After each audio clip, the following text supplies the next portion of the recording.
So warm welcome to all the participants in today's webinar. This is our 8th webinar in our talk series.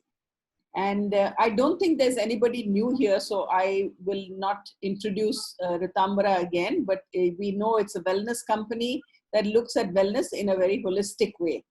Our topics will delve into self-discovery, personal transformation, health, harmony, and holistic well-being, as well as the arts, because we think the arts can help us connect with our higher selves. We have for you today Shri Krishnapani K.C. Raju, our program director, who will be talking on the subject demystifying consciousness. This is, of course, a subject that's close to all our hearts. Everybody wants to know what consciousness is. So for the discussion today, Krishnapani ji has said that we will try to understand the following points in our endeavor to demystify consciousness. So the first thing he's going to talk about is energy and consciousness, the perception versus conception. The second part will be consciousness as the life principle. And the third part will be consciousness and the ultimate reality. So we're going to be doing a slightly longer session today because this topic is very, very deep. And there's a lot to say on this particular topic. And Krishnapani ji had requested me, can we make it much longer? But what we're going to do is have a 60 minutes of talk, and then we'll follow it up with 15 minutes of Q&A that Shri Krishnapani ji will moderate himself. Just some protocols. Prem ji will mute you all through the talk because we don't want any extraneous sounds. And feel free to please post your questions on the chat function. And if you'd rather ask your question, then either afterwards, if you raise, if you put a raise hand from the participants icon, then Krishnapani ji will be able to identify that and you can unmute yourself and ask the question. So now over to you, Krishnapani ji. Very warm welcome to all the participants. Am I audible? Is it okay? Yes, perfect. Fine. So, to start with, we are talking about a subject today about which I would rather say that we really know very little about it. It's actually something which we are familiar, but we are not very clear about it. So as a matter of introduction or a few introductory comments, I would like to mention that what we are going to discuss today, I would request the participants not to hold on to the words which I am going to utter or the aspects which I am going to talk, but try to give it a deeper dimension to it, where what we generally call as understanding should dawn, rather than formation of an idea or a concept. See, as I was in a different context, I was mentioning that I would rather say with a lot of confidence that I don't know than say something that I know. Because when I say something I know, there's a lot of diffidence in that, in the sense that what we know, we have seen, can be something very small or very little as compared to what is to be known. In one context, Sarvepalli Radhakrishnan says, only when you light a small lamp, you will recognize the amount of darkness that is surrounding you. Though the light will give you illumination, it will also show to you that there is so much of darkness around you which cannot really be dispelled by this lamp. But that doesn't mean that the lamp is not important or the light is not important. But you need to make a contrast of things and see the quantum of ignorance surrounding us is much larger when we are talking about knowing something. Knowing is a purely mental process. So we need to tread very hesitantly and very carefully some of these areas which we are trying to understand, because it is something which can't really be grasped as such. As I mentioned, it has to dawn rather than our going and seeking. If we allow to create a situation in ourselves that there is a possibility of that dawning happening. So this particular subject is also of the same nature. Now you see, in the past 2 months, with the lockdown and with the, with the coronavirus which we are talking about, they seem to have actually suddenly woken up into a very surreal world. It appears to be something like a phantasm, unreal. Because the life we have been leading all these years, thinking as though it is real, seem to have simply become untenable for us. And if you see the kind of information flow that is happening and the news we are getting and all, it's quite possible that the thing as we are now may continue for maybe how many months we don't know. Or over a period of time, people seem to be saying that it could become a part of our actual living than what it was maybe a couple of months or 3 months back.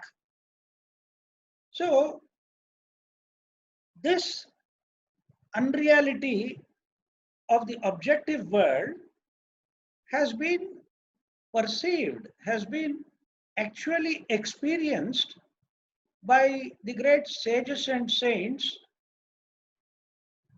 ancient sages and saints, who have categorically said that what you see is unreal. Now this fact is corroborated to a large extent by science today. When you look at the scientific developments, they are unable to actually tell us in a confirmed manner that matter exists as we experience.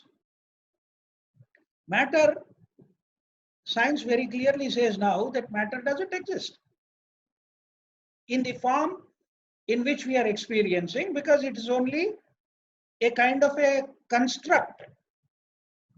If you go deeper and deeper into it and want to find out what exactly is matter composed of, they are unable to say anything. And almost more than about 60, 70 years back, the very fundamental equation of Einstein of the conversion of matter into energy and energy into matter, which is a very famous equation which we call as E is equal to mc square, tells us that energy is much more fundamental. Energy is much more fundamental. And recently I came across a website called Science and Non-Duality. They call it as SAND, S-A-N-D, Science and Non-Duality. This is a scienceandnonduality.com is a website. And interestingly, they have modified this Einstein's equation of E is equal to mc square by replacing E with ohm. They have simply replaced the E and put ohm there and say ohm is equal to mc square. This is their logo. This is the logo of the scienceandnonduality.com website. A very interesting thing, you know, because see, the world around us science tells us in a way that this is actually unreal to the extent that it operates based on what we make of it in our mind. The world around us, which appears to be so real, is only real to the extent of what we make it in our own mind. So the objective reality which we see around us is only the background setting for what we call as our life. I hope I am making myself clear. I would rather proceed very slowly, and that's the reason why I requested slightly more time in order to enable me to elaborate certain things. But again, my only request is try to visualize what I am saying rather than grasping it as an idea. See, the objective world is the background setting for us. And in that background setting, we lead our life. The objective world around us is to a large extent very stable, very predictable, and appears to be constant in certain ways. Constant in the sense, you don't sleep somewhere and then wake up somewhere else. You will wake up into the same world, into your same bedroom, into your same house. So this stability, predictability, and constancy is only the background for the whole setting, for the whole of our life. This background setting is the objective world, but the real world, the life which each one of us lives in our mind, is much more real. That's a greater reality to it, because to a large extent we take the background for granted, isn't it? The background, we take it for granted. The background, because as I said, it is quite stable. It's quite predictable. In the sense, nothing suddenly untoward happens, or nothing starts behaving in a peculiar manner, because there are certain physical laws of existence, physical laws operating in this background. But if we look at ourselves, how we lead our lives, most of our life is led in our own mind. So the life which each one of us lives or experiences in our mind is much more real, much more valid and valuable. It is valid because you have assigned a certain amount of validity to it. And it is valuable because you have assigned a value to it, not that somebody else has assigned a value. Our own life appears to be very valid for us. And at the same time, it is valuable because I assigned a certain value to it. Whether that value is quantitative or qualitative or something else is a different matter. And the beauty of it is, this particular life, which I identify as mine, it does not match with anybody else's life. However close one may be, however intimate one may be, however, very intimately and closely associated with oneself, somebody else may be. But still, my life is my life, and somebody else's life is somebody else's life, and there is no matching of it. Because I have created a world of my own in my background, with the objective background. I have created a life of my own, and somebody else has created his own life. Now, this is the source of conflict. Do we see this? This has to be very clearly perceived. Please allow me to dwell on this preamble for some time before I come to consciousness per se, because it is important to understand the source of disharmony in this world. The source of this disharmony is that I have created a life for myself in my own mind, with the objective mind as the background, and then somebody else has created his own world with the same background. With the same background, we are all, say, living in the same city. We are all living among the same buildings and roads and streets and gardens and whatnot. The setting is the same. But I have created a world of my own, and you have created a world of your own. And there is the two do not match. The two do not match. And that happens to be the source of conflict, strife, stress, distress, discontent. You may add some more things like greed and envy and violence and sorrow and suffering. All this has the source in not matching the two. My life and my background, my identification, which is very real and valid and valuable to me, does not match with anybody else's. So this has to be very fundamentally understood, so that the issue which we are going to talk about as consciousness becomes clear to us. And the irony of the whole thing is that this conflict, this strife, this sorrow and suffering, and intermittently you may also say that there is some pleasure and happiness or whatever you add, that's a byproduct of things.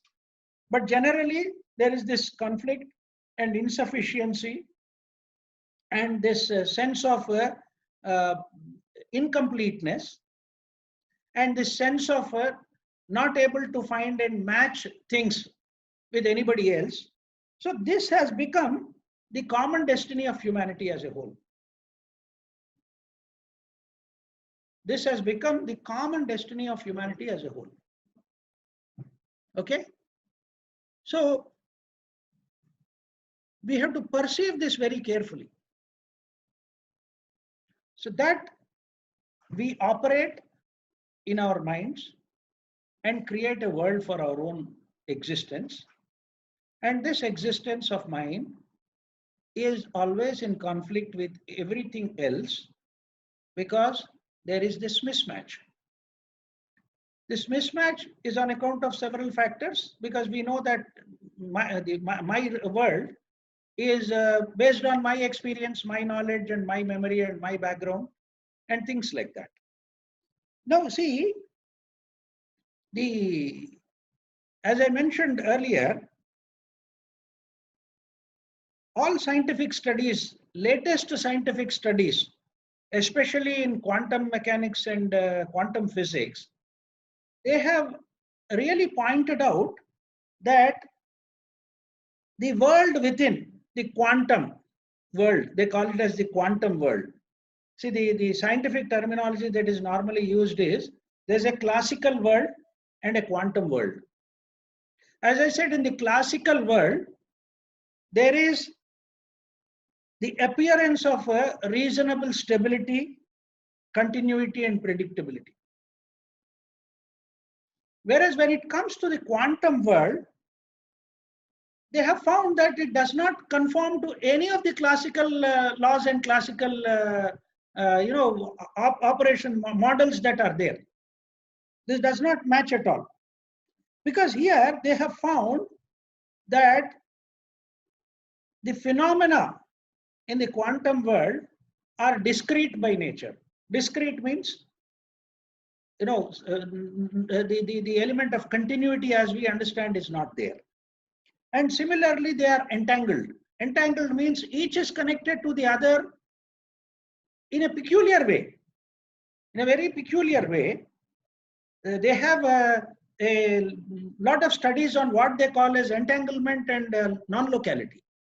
I would not like to go into that, but if you can see one of the videos in that scienceandnonduality.com, especially by a professor called Professor Chris Fields, you will find that he is explaining to us the nature of the quantum world where two things which may be separated by thousands of light years or billions of light years at two extreme ends of the universe, still they have something in which they are connected in some way. And that connection is instantaneous. And further, the spatio-temporal framework within which we operate again has this problem here in the quantum world. It doesn't fit into that. Things happen instantaneously at great distances. Something vanishes here and appears there in zero time, which is an impossibility from the point of view of the classical world. Now, why I'm bringing this into focus is that I'll come to the first point which I was talking about, that energy and consciousness. The basis of the whole manifested universe is more or less accepted by science to be energy. Energy as the basis. This can take different forms. The point to be understood is we are all familiar with certain terms because we have been hearing right from our school days, like energy, space, time, gravitation, and so on. But the fact of the matter is, familiarity in no way allows us to assume that we have clarity on these terms. We don't have clarity. When somebody wants you to define what exactly do you mean by space, there is no one definition and there is no common definition where we understand space as this. Similarly, when somebody talks about energy, we talk about the forms of energy. Forms of energy can be many. Like, for example, we can, throughout our life, we have been dealing with various forms of energy like light or heat or sound or even magnetism, electricity, nuclear energy, geothermal energy, and so on and so on and so on. We have been dealing with, appear to be very familiar, and we are dealing with all these things. But if I ask you a fundamental question, can one visualize energy per se? Can one visualize energy per se? Then the problem comes. Then we are into trouble. Trouble in the sense, how do you perceive energy per se unless you see some form of it? Energy can be perceived by only the form in which it appears, not energy per se. Because if you go by the definition of energy, again it talks about an abstract element there. Physics defines energy as the capability to perform action or the capability to do work. Now, what is this capability? Capability is an abstract element. Can somebody show that this capability is located here or there or somewhere else? So again, energy is being defined by physics, which is supposed to be the most precise of the sciences which we have. It again talks about an abstract quality called as capability. So it is the ability to do work. Now, therefore, it is very important for us at this point to understand that we can have a conception of an abstract term, but not its perception. This is what I want to emphasize upon it. You can conceive the idea of an abstract thing, and it need not necessarily be in the domain of physics. We can conceive the abstract idea of, say, love, of hatred, of envy, of jealousy, of sorrow, of suffering. All these words have only a name but do not have a form. Yes? They do not have a form. You cannot personify all the things which I have just mentioned. You can only have a name, and you can have an idea about it. You can conceive an idea about it, but you cannot have a perception. This is the fundamental aspect I am trying to focus on: perception versus conception. Conception is defined as the capacity, function, or process of forming or understanding ideas or abstractions or their symbols. It is the capacity or the function or the process of forming or understanding an idea.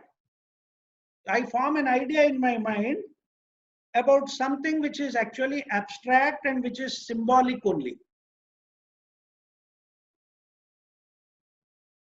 Now, we understand therefore that conception is a mental process. Yes? Now, in contradistinction to this term conception, I am bringing the idea of perception. Now, perception is defined as quick, acute, and intuitive cognition, a capacity for comprehension. Perception also connotes discernment, discrimination, insight, wisdom. Am I making myself clear as to how these two things are totally different? Conception is a mental process, whereas perception is a cognitive process, which is immediate, which is acute, and which is intuitive. Intuitive in the sense it doesn't require the intervention of these sensual inputs, and it also does not require any reasoning process to be adopted.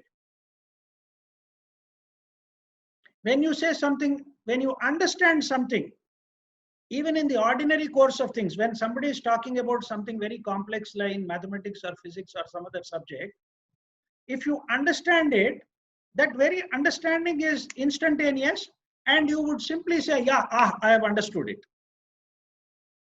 That cognition is what is called as perception. And it also includes terms such as discernment, discrimination, insight, wisdom, and so on. So this is the fundamental aspect which we have to understand. Now, just as we cannot conceive energy per se, unless energy appears in some form or the other, similarly, we cannot have any conception of what we call as consciousness unless it manifests in some form or the other.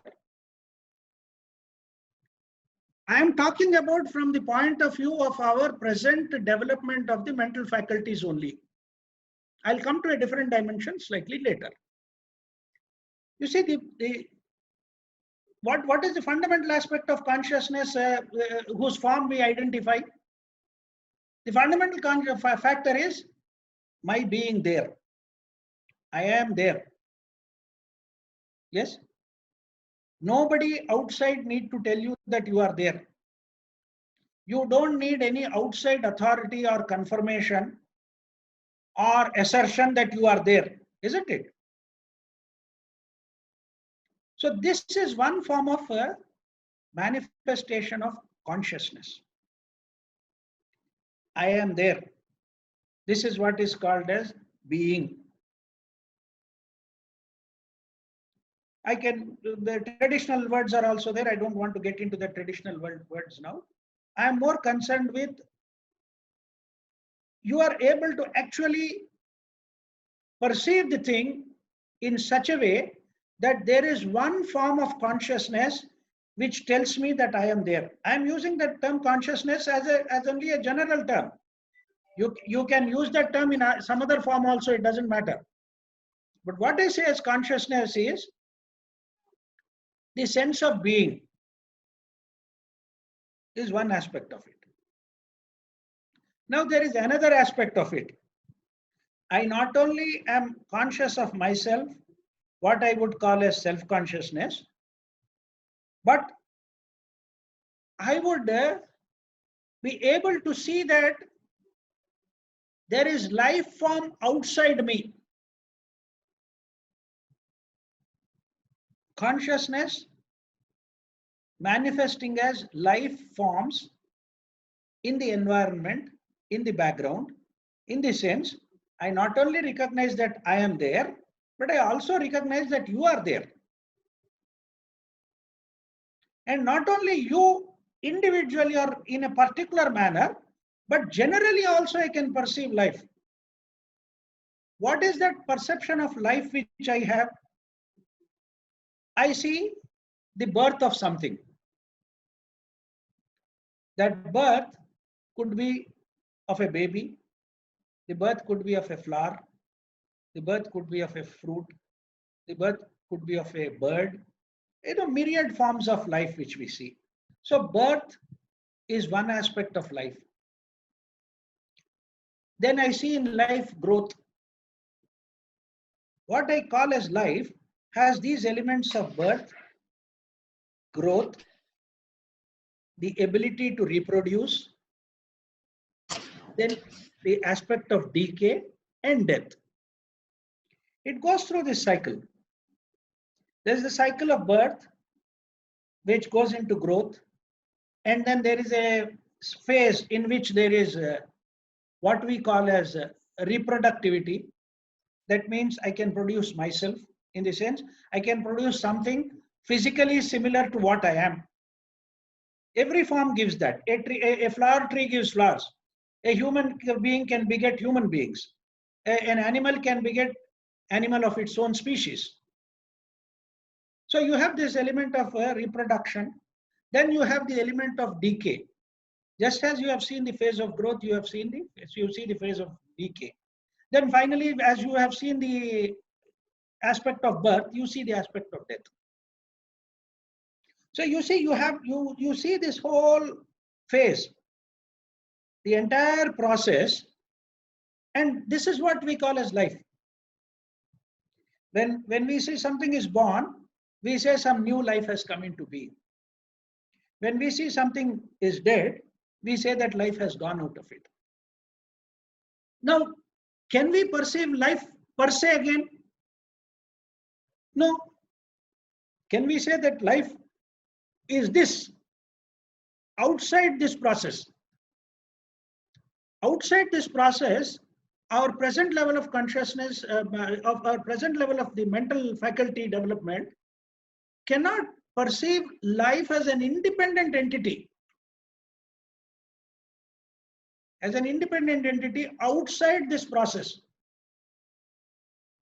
But that is another manifestation of what we are calling as consciousness in quotes.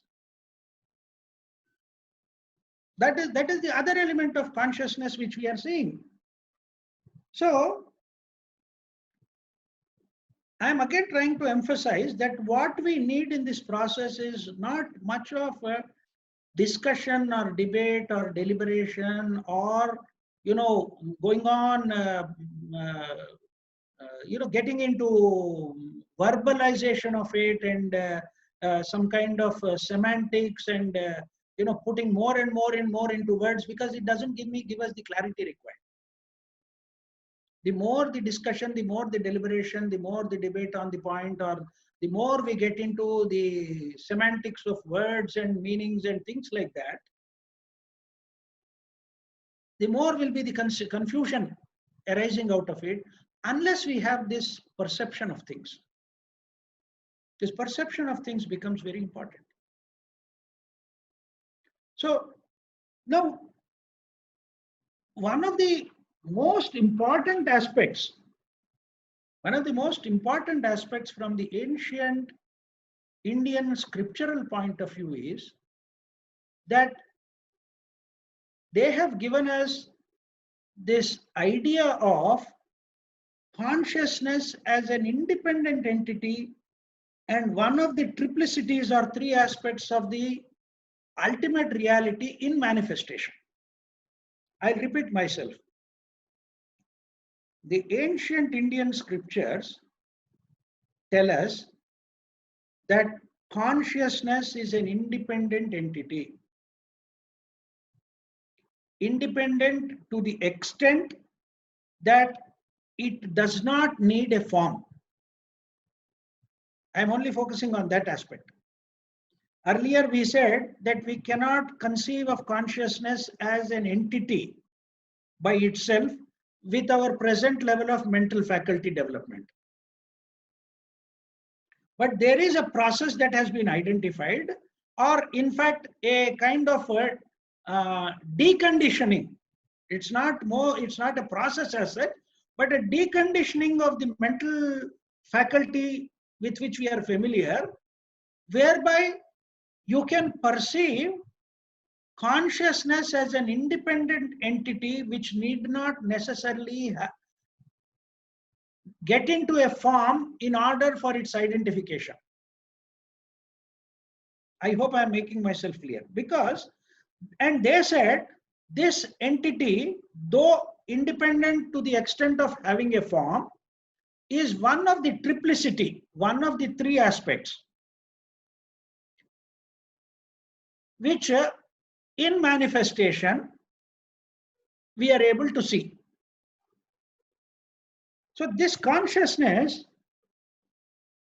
the other two aspects, the three aspects which we are talking about is, if you want the traditional approach to it, they called it as Sat, Chit and Ananda.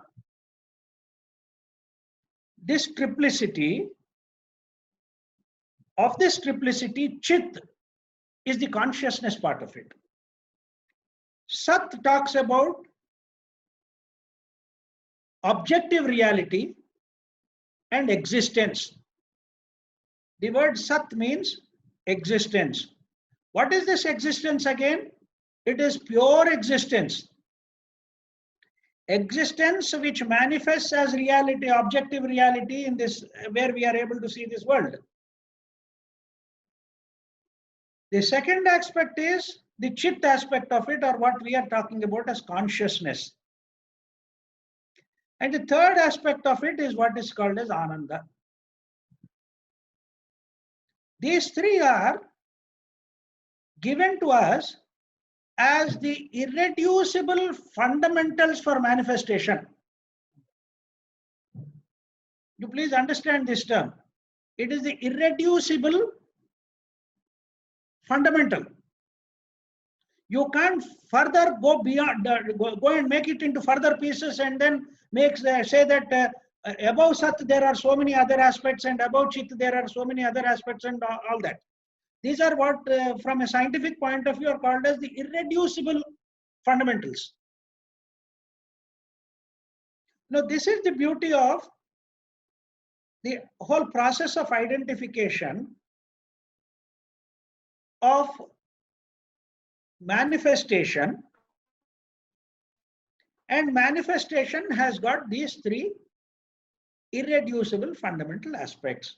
These are the aspects of what they have called that these are the fundamental aspects of another entity which they have simply called it as ultimate reality.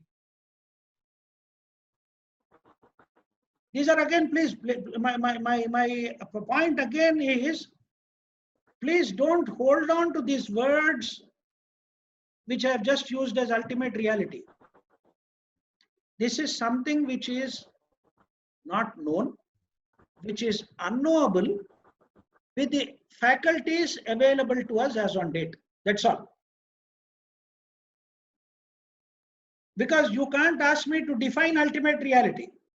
If it is capable of being defined, it is only becoming a concept. Any definition can be only with the faculty of mind, and that becomes a conception and not perception.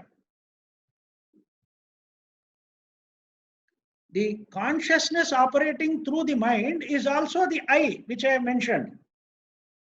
The first level of identification of consciousness, assuming a form, is I.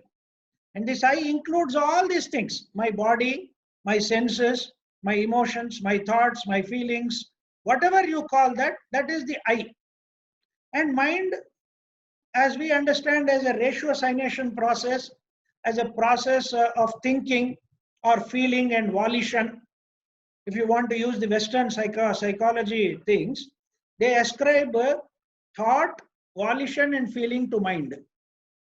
What the Western psychologists call as mind has these three aspects to it: thought, volition, and feeling. So if you accept that also, there is no issue. But basically, this is again a process happening in my consciousness, which I am calling it as the I. Right? So the irreducible fundamentals of Sat, Chit, and Ananda, which in terms of for our understanding, which we are calling it as pure existence and pure consciousness and pure bliss, we perceive consciousness as an all-pervasive energy. They have said that this, what you are calling it as consciousness, is an energy which is all-pervasive and which is the basis of the form side of the universe through which it is created. You have the form. The form assumes life through consciousness. So the whole creation, the form and the consciousness go together. But consciousness per se, if you want to perceive, you have to understand what is being called as the all-pervasive nature of it. The all-pervasive nature of it. And it is not local in any way. It is everywhere, uniformly, symmetrically, continuously. And it has no dimension per se. It is scalar in nature. It has no direction per se. You see the beauty of it? Now, you have something akin to this in science also. If you have heard of something called as the cosmic microwave background radiation, I would like you to do some search on the Google and try to understand this, because they are unable to understand it. They say there is a background. There is a background. And what is it? It is microwave radiation. And this is entirely in the background, and they can't say that it is emanating from a particular point. It is emanating from everywhere, and throughout the universe it is there. Now, I am only drawing a parallel to tell you that consciousness is also of this nature. Radiation is nothing but an electromagnetic energy. The flow of electromagnetic energy is called as radiation. So this consciousness is also all-pervasive, scalar, uniform, symmetric, non-local, no specific point of origin or ending. This was the fundamental aspect that was discovered by the ancient sages and saints, and they said that this is the basis for all creation. You understand the point now? Now, this is called at a macrocosmic level as the Chit in Satchidananda. Now, when it gets into an embodied form, it becomes Chitta. The Chit, which is universal, which is all-pervasive, when it enters into an embodied form, it becomes Chitta.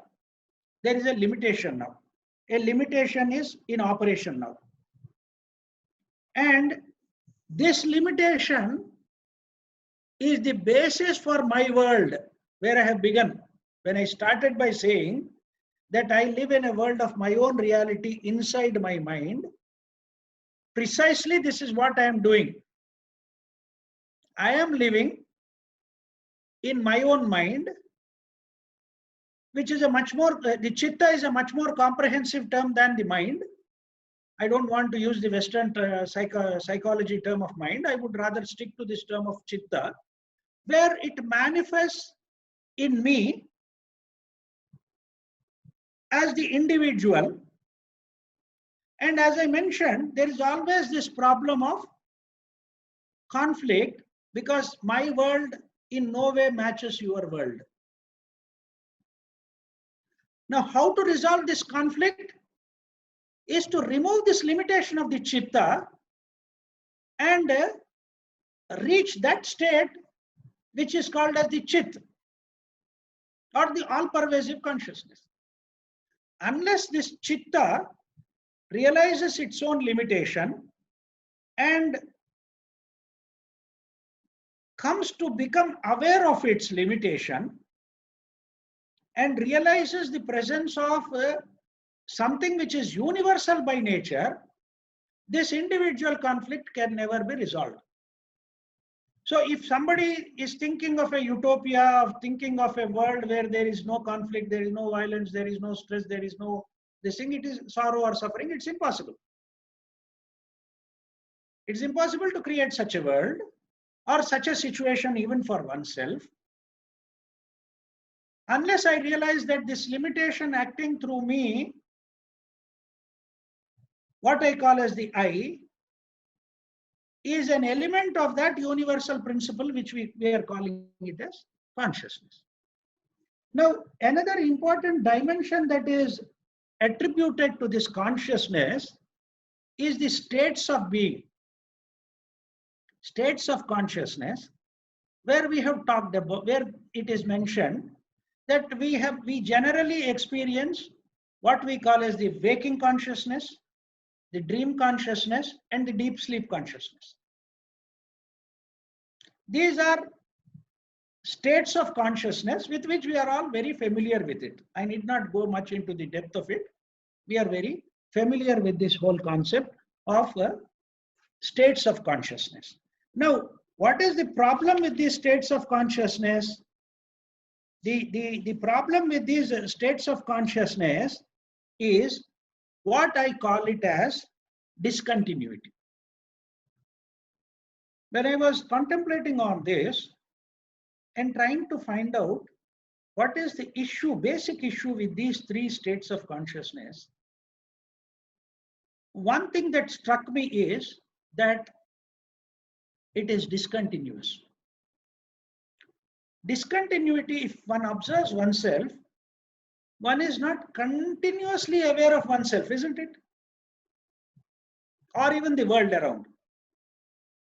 Sometimes we are absorbed, sometimes we are absorbed in this, sometimes we are absorbed in that, sometimes we are absorbed in something else. There is no continuity of awareness because of the limitation of the instruments itself. My eyes cannot see everything continuously and uniformly. Similarly, my ears cannot hear anything continuously and be aware of it constantly. So discontinuity is a very important element in this. And in the waking consciousness, we see the transitory nature of our being. This discontinuity brings about what I am calling it as transitory nature of things. Transitory nature of things, we see continuously in our waking consciousness that things are changing, things are modifying, things are coming and going, and there is so much of chaos and turmoil going on, right? So I understand that the nature of this wakeful consciousness has a discontinuity associated with what is called as transitory nature of things. Now coming to the second level of discontinuity of what I am calling as the dream state. This dream state, in that there is a discontinuity because it creates images based on my experiences of my wakeful consciousness, right? We understand this very clearly, that our wakeful consciousness is what creates the stuff required for dreams. And the added element of, in the wakeful consciousness, you have the added element of imagination also. You can imagine something which is not existing. Like I can imagine, as I said, I can imagine a head of a lion and the body of a man, or the head of a man and the body of a horse, right? So that imagination also flows through the same wakeful consciousness, and that could become a part of my dream consciousness. When I am dreaming, I am only taking the elements of my wakeful consciousness into the process, and I am dreaming. Dream state is also again discontinuous, and that discontinuity is associated with what I am calling as the thematic nature of the world. I create a theme. I create a theme for my own dream, isn't it?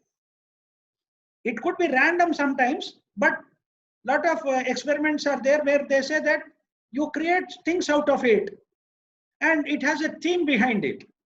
There's a whole lot of study about interpretation of dreams and things like that, which started long back.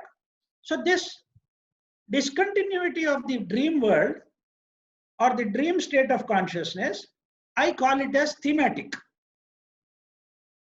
Then we come to the third state of what is called as the deep sleep state of consciousness. This deep sleep state of consciousness, we know that we have been in deep sleep only after we come out of it. We don't know anything about the deep sleep state when we are actually in it. I have talked about this in my talk on reality, the 4 levels of reality. There also I mentioned that in this dream state, deep sleep state, when you are actually in that state, you don't know anything. Only when you come out of it, you know that you have had a deep sleep. So the factor here associated with the discontinuity of the dream state, the deep sleep state, is the idea of the whole thing being temporary. The whole idea, when I come out of it, I feel that I have had a blissful sleep. I've had a deep sleep, no disturbance at all, and you feel totally relaxed and totally refreshed and all that. But what strikes you is that I can't be in that state always. I can't be in that state always. So I can be in that state only in temporary phases. So the discontinuity associated with the deep sleep is the temporary nature of things. So the wakeful consciousness, the discontinuity is associated with the transitory nature of things. In the dream state of consciousness, it is associated with thematic nature of things. And when I am talking about the deep sleep state of consciousness, it is the temporary nature of things that are evident. This is what we have been traditionally told about Jagrat, Swapna, and Sushupti avasthas. Avastha is a state of consciousness. Now, very interestingly, the wakeful consciousness is always associated with cause and effect.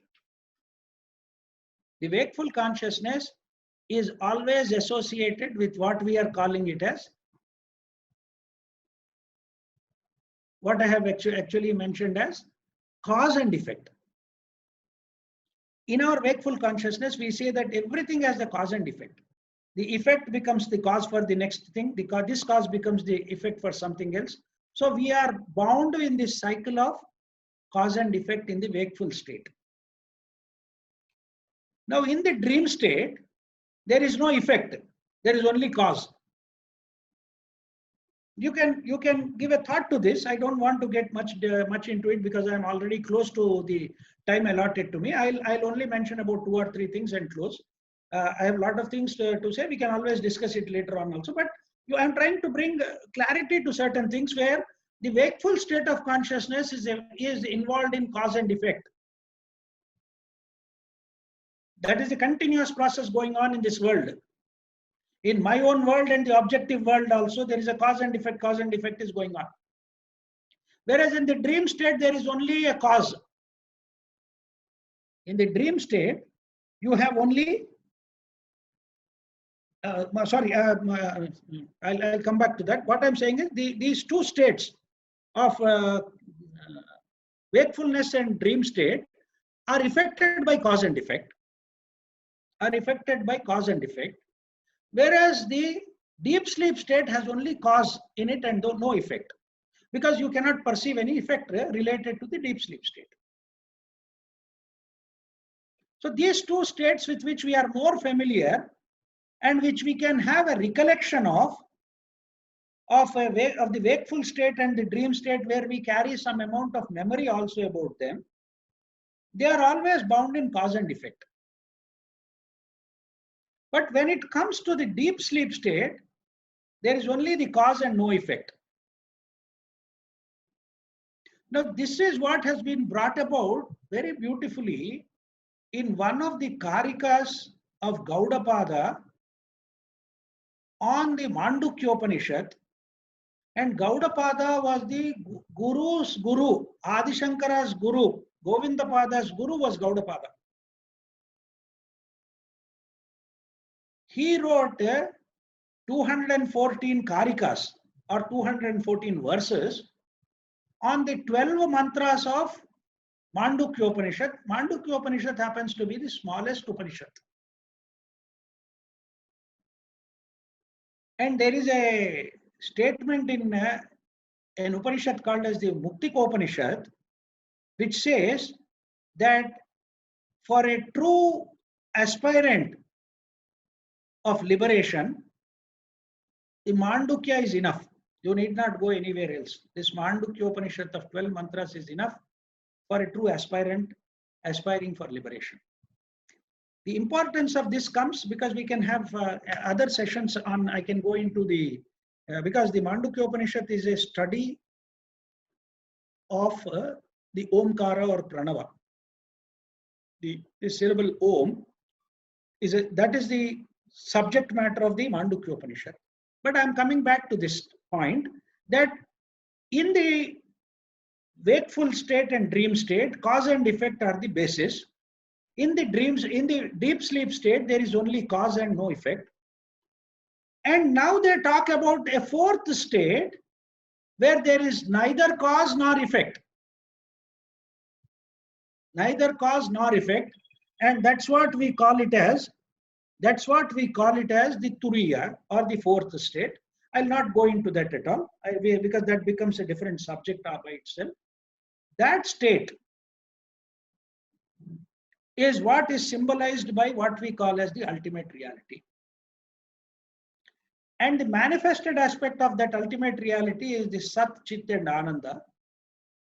And this Chit element is the consciousness, which is the all-pervasive energy, which can be conceived by the mind only through its manifestation in different forms, but which can be conceived which can be perceived by an individual, provided he is not disturbed by this mental faculty in operation. So that's why the statement that you have to transcend the mind using the mind. You have to transcend the mind using the mind, and then only that transcendental state of that reality, that ultimate reality, will come into picture.